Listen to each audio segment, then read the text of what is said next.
ছোট থেকেই এই ফিল্ম ইন্ডাস্ট্রিতে কাজ করছি, এখন বুড়ো হয়ে গেছি। আগে কত জৌলুস ছিল বাংলা চলচ্চিত্রের, আর এখন তার কিছুই নেই। এই চলচ্চিত্রের জন্য খুব মায়া হয় যখন দেখি ছবি চলে না, চারদিকে শুধুই হতাশা। চলচ্চিত্রের এমন অবস্থা দেখে কান্না আসে। কথাগুলো বলছিলেন প্রবীণ অভিনেত্রী আনোয়ারা। আগামী 5ই মে অনুষ্ঠিত হবে চলচ্চিত্র শিল্পী সমিতির 2017-18 মেয়াদের নির্বাচন। এখানে অংশ নিচ্ছে 3টি প্যানেল, তার মধ্যে অন্যতম মিশা সওদাগর ও জায়েদ খান প্যানেল। আজ মঙ্গলবার দুপুরে প্যানেলটির পরিচিতি পর্ব অনুষ্ঠিত হয় এফডিসিতে। সেখানে উপস্থিত থেকে আনোয়ারা এসব কথা বলেন।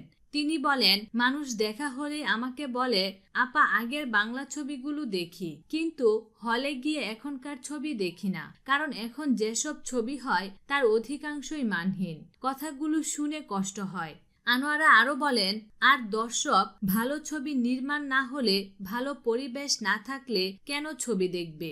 এর মধ্যে আবার দু একটা ছবি ভালো হয়, কিন্তু দু একটা ছবি দিয়ে তো আর গোটা চলচ্চিত্র ইন্ডাস্ট্রি চলে না।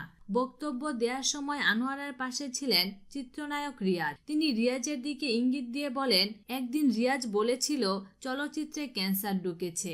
আমি রিয়াজের কথার সঙ্গে একমত। আসলেই চলচ্চিত্রে ক্যান্সার ঢুকেছে। এই ক্যান্সার আগে দূর করতে হবে, তারপর ভালো ছবি নির্মিত হবে। মিশা সওদাগর, জায়েদ খান প্যানেল থেকে নির্বাচনে অংশ না নিলেও প্রবীণ শিল্পী হিসেবে আনোয়ারা এই প্যানেলকে পূর্ণ সমর্থন দিয়েছেন। বিনোদন জগতের নিত্য নতুন খবরাখবর জানতে আমাদের চ্যানেলটিতে সাবস্ক্রাইব করার জন্য আপনাকে আন্তরিক ধন্যবাদ।